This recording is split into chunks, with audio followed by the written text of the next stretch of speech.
Hello and welcome to Týrcast 6.5. This is a end of the year special, and you can see on Gunnar how special this is. And the reason we call this the Týr podcast is because Týr is a band that we're all in. It's a heavy metal band from the Faroe Islands. My name is Heri, and I am in the Faroe Islands. Gunnar Thompson, bass player in Týr, and I'm in the Faroe Islands. You can see it somewhere there. Oh no, that's why curtains. So, Thaddeus, continue. Tad Rickeman, I'm the drummer in Týr, and I am sitting right now in Budapest, Hungary. No, I'm not hungry. Before anyone else goes there. So this will be the 2020 year roundup. Now let's talk about what we did this year, and it'll be a very short run over, unfortunately.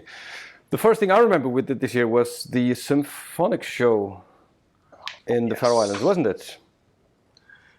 Yes, that was start of February. Yeah, February 7th and 8th were the three shows. We did two shows on February 8th. And we spent, I think, 2 weeks together there.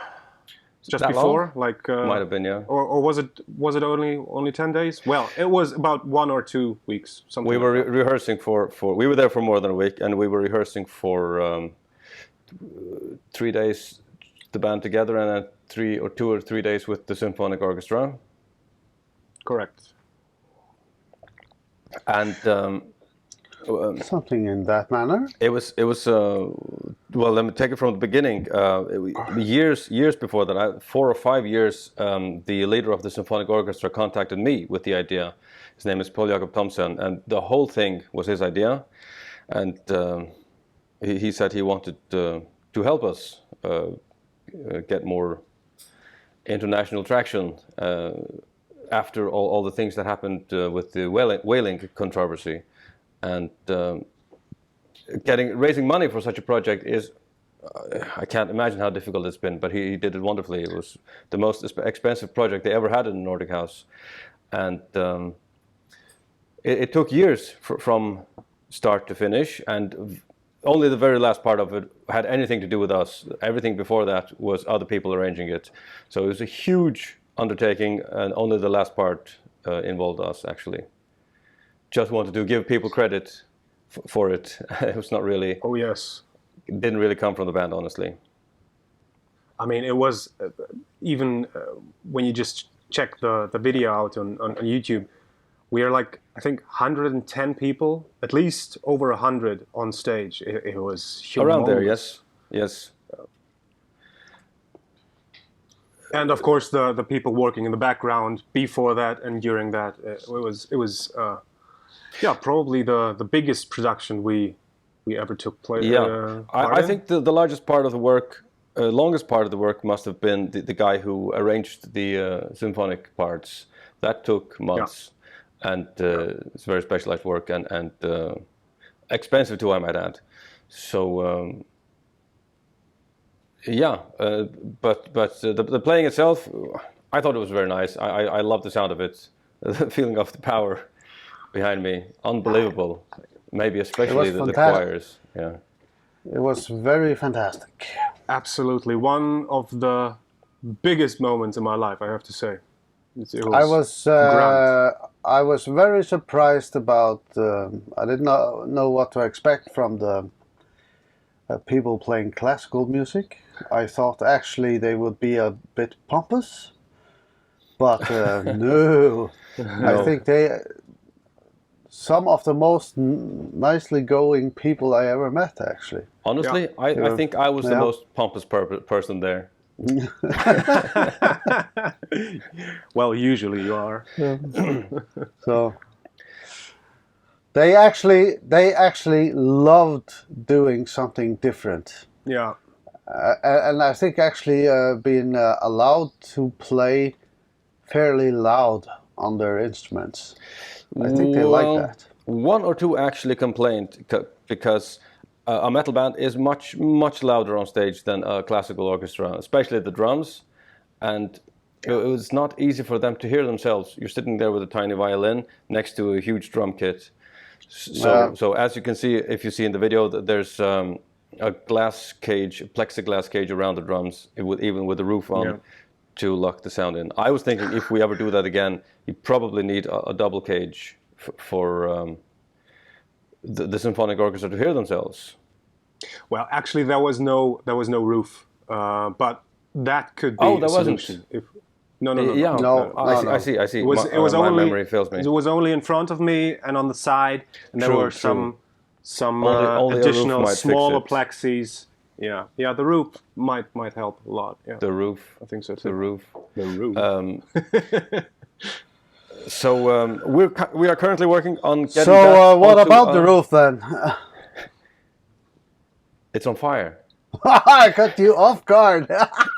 So we're currently working on getting that onto a DVD, and it's been a lot of work and not that easy. And we hope to. Are you sure that people know what a DVD is today? In the next year, I'm relying on if they're watching this on YouTube, then I'm sure they know how to Google stuff.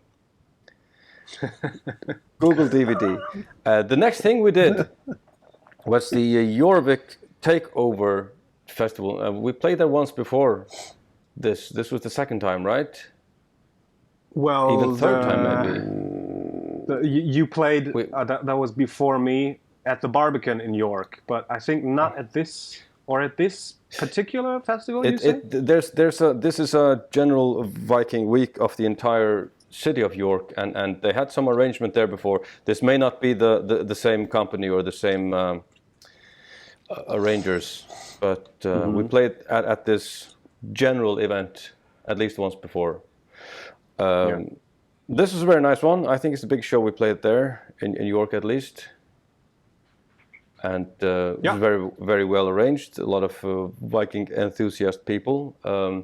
I arrived one day early for something else I had to do, and I took a look around the town. It's a very nice looking town with some old medieval and even older that's the place with the small castle in the city, right? Or a wall or something. Exactly.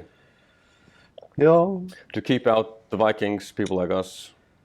I'm quite sure we've been at the same place before. Exactly. Not the same. Not exactly the same hall. Yeah, smaller venue. I'm not sure about that, but we've been at the same place before. I know that for sure.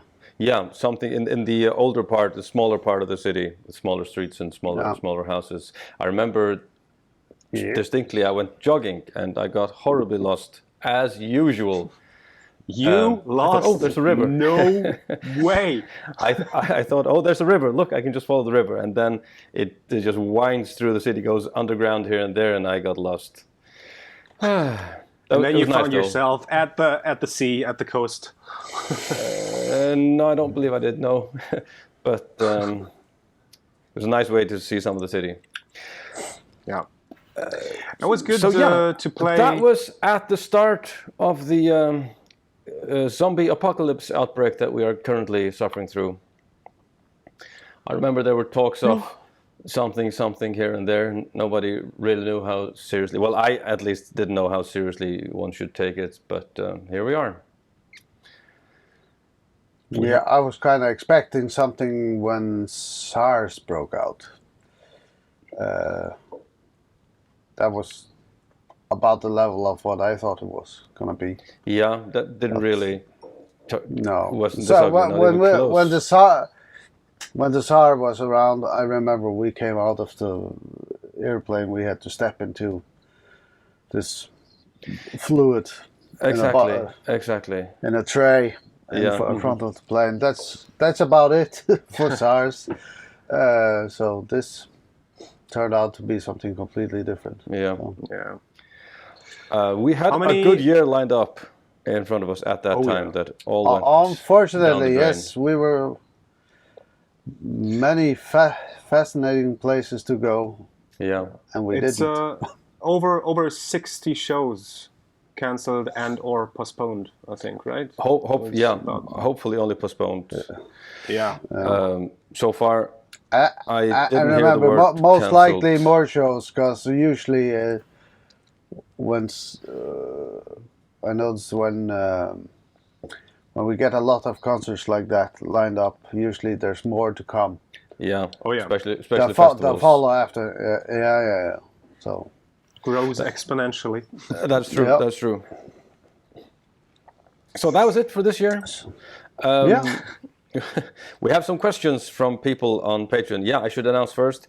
We're simply overwhelmed with questions. So from now on, unfortunately, we're only going to answer questions from people on Patreon. If you want to put a question, you can go to patreon.com/tier and see how it works. Apart from that, we hope to answer questions live on Instagram or Facebook every now and then. And there you can put the rest of your questions. This is simply a matter of time. We'd be here for hours every day if we wanted to answer everything.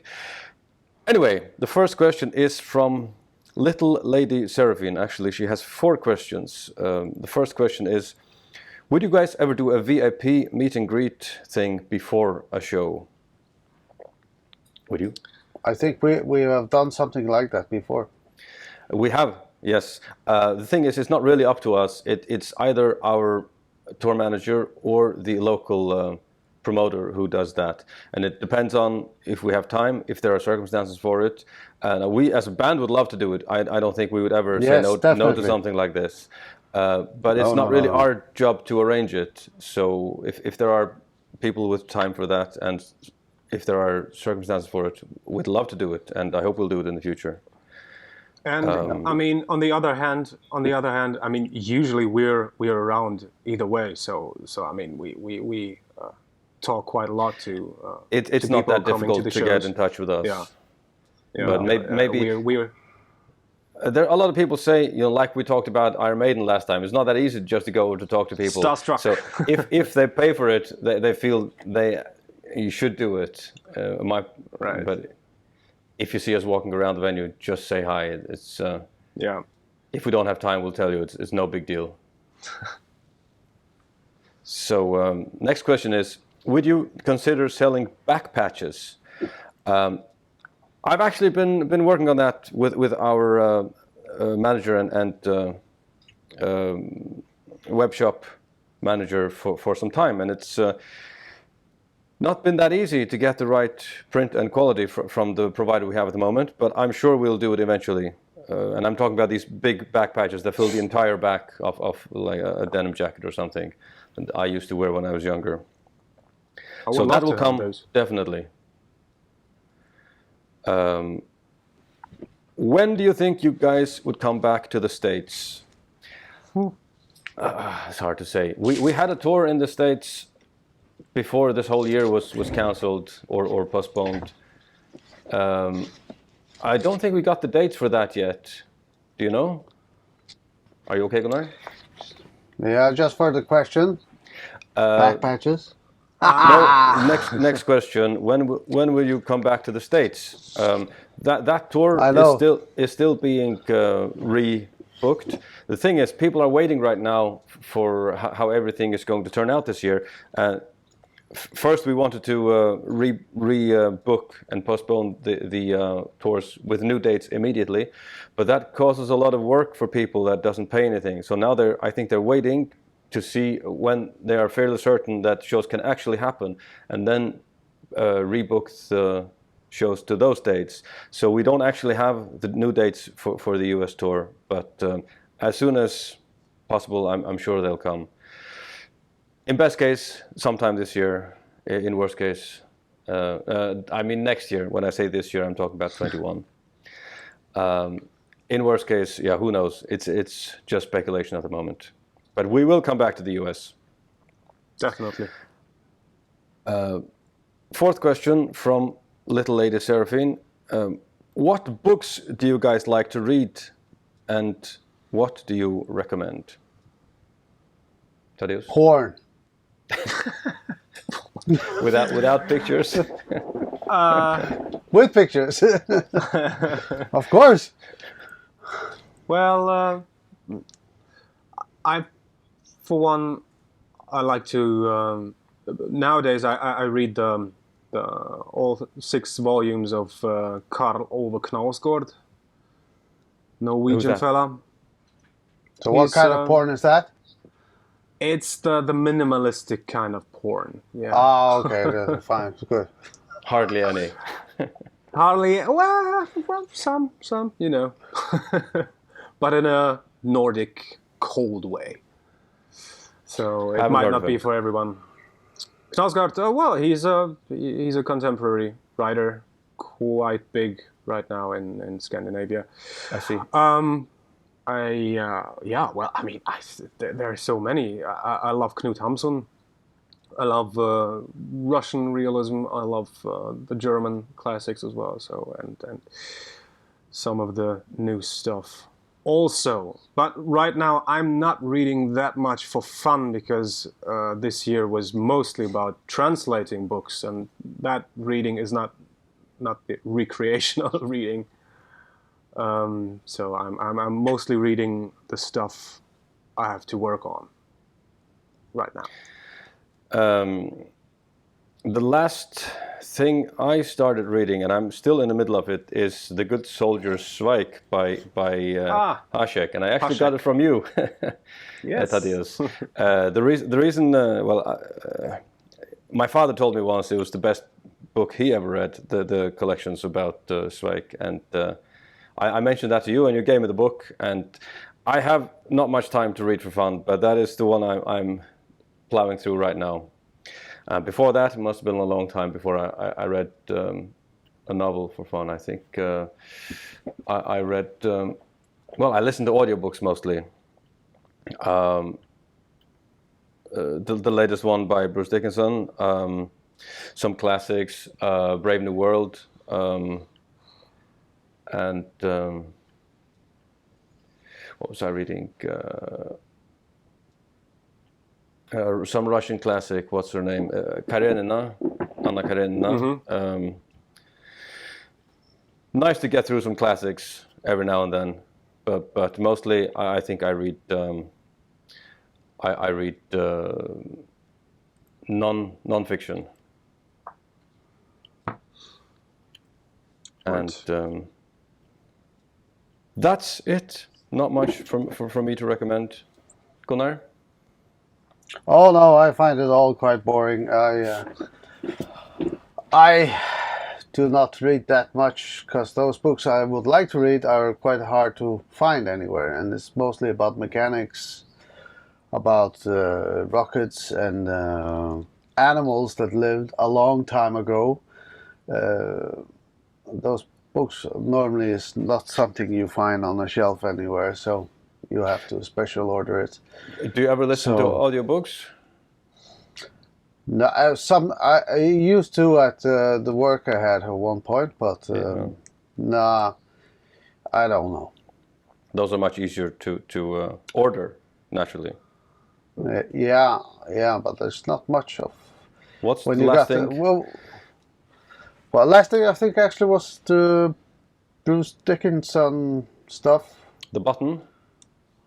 Yes, and some reading about actually the pilot's handbook. So, the pilot's handbook. Uh-huh. Yeah, so nice. Something that's for real. Exactly, non-fiction. Two non-fictional books I would recommend. One is from Harari, Homo Sapiens. That's a very, very broad I've been wanting to read that. Yeah. That's very, very good, very good. And The Madness of Crowds by Douglas Murray. I've been wanting to read that too. Yeah, there you go. I've seen many lectures of his, Douglas Murray, on YouTube. I never got into his book. The last book of that sort I read must have been Neil Ferguson's The Tower and the Square, or The Square and the Tower. I didn't read that, but I wanted to read some books from him for a long time now as well. Yeah, that's a good one. I find him very informative and informed. Yeah. Anyway, next question from Pajama God. Pajama God, great name. Yeah. Well, don't laugh. No. I'm serious. Just giggle. Having now seen a lot of the world through touring, what are there any places that are much different than you had heard about on the internet? Well, to put it in short, actually all of them. Yeah, maybe. Because and this is a positive point of view. Because usually when you get something from the media, it's the media has a tendency to put many things down. So when you finally see these wonderful places we have on Earth, it's not that bad, and the people are great. Mostly, So, absolutely. Yeah. Really, the worst things you see are big cities, inner cities, and the decay that comes with Okay, I could mention some, but I would not mention. No. People know who live there. One of the most positive surprises I had, I think, was Tokyo City. How unbelievably clean and well kept it is. I was really shocked. I even heard about it before we went there, so I should have expected it. It's just when you see it, it's really weird. It's otherworldly. But I guess the infrastructure and politics, that goes hand in hand with how a country looks like. Exactly. So, yes. Vladivostok was a nice experience. Yeah, Vladivostok. I think Russia in general is a wonderful experience. It is. I really like Russia. So. It's all, well, of course, everyone's seen Moscow and St. Petersburg on pictures and on the internet, but as soon as you go out of there, you have no idea what to expect, because I never heard about most of the cities that we went to. I didn't even know the names the first time we went there. But now I've been there a few times, and many wonderful cities and wonderful places. And those places are quite clean as well. So they are. Yeah. Also, Kyrgyzstan was a nice surprise. I mean, I didn't know what to expect in the least, and Kazakhstan as well. Both nice places. And actually, the city that Tadeusz lives in is awesome. Budapest. Budapest, of course. That is nice. Yes. Great city, great stuff, and much stuff to do. Yes. So you have to come over in the next weeks, maybe. Huh? Me? You? Who? Well, all of you have to come over to Budapest in the next few months. Maybe have a that would be rehearsal. Great. Yeah. Let's see what our next show. Well, talking about that, what are we doing next year? So the first thing we have that has been announced will be the Viking show here in the Faroes at the end of May. I don't think we're working on anything before that, even that isn't announced yet. And of course, it depends on circumstances when we get that far, if it'll happen. Then there's some festivals. One in France was announced. I think that's the only one that's been announced other than this one so far. I'm sure they're working on some other ones that we can't mention yet. And then there's the Heathen Heroes Tour that we talked about already on a different episode. And that's a European, North European and Central European tour in August and September, I believe. The Australian tour, did we announce that? I think we're still waiting for the new dates. No. I think we have them. It's out? They should be out, yeah. I think 5 or 6 dates in Australia, but yeah. Do you remember the precise dates? End of October, I think. But they should be up on our band page on Facebook. Yeah. If you go Týr.fo, you'll find everything there. That's been announced. And on the homepage as well. Yeah, right. Yeah. Like we already talked about, the North America tour is being booked at the moment. Just waiting for the dates, and it's not been cancelled. It will not be cancelled. That's all we have for next year. Apart from that, we hope to finish our 9th album, which we are working on already. Anything else? Yeah. Nope. No. Let's we just have get to see back. how this let's get into this new year Yeah. and just hope for the best. Yes. Exactly. Yeah. No, let's Yeah. make it the best. And Oh, yeah. let's hope for the best for every musician on the planet. Yeah. Let's hope the So. remedy that is being distributed at the moment does its work and everything can go back to normal. Because I Yes. want to go to a effing concert soon. yeah. That would be I nice. need some loud noise. Loud noises. Yes, yeah. So, my lights went out. They're Yeah. coming back on. That bodes Any- ill any- for the new year. I can't reach it. Any more questions? Nope, that was it. So it just remains for us to wish everybody a happy new year. Yeah. Happy New Year.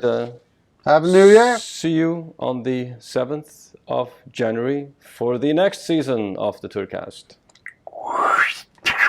Bye-bye. Abaliolia, which means bye-bye in some strange language.